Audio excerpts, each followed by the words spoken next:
చిత్తూరు జిల్లా 67వ ఎస్పీగా బాధ్యతలు స్వీకరించారు మణికంఠ చందోలు ఐపీఎస్.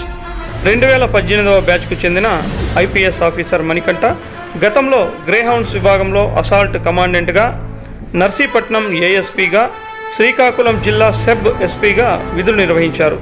ప్రస్తుతం Visakhapatnam city law and order విభాగ డిప్యూటీ కమిషనర్ 1గా విధులు నిర్వహిస్తూ ఎన్నికల కమిషన్ ఆదేశాల మేరకు జిల్లా ఎస్పీగా బాధ్యతలు నేడు చేపట్టారు.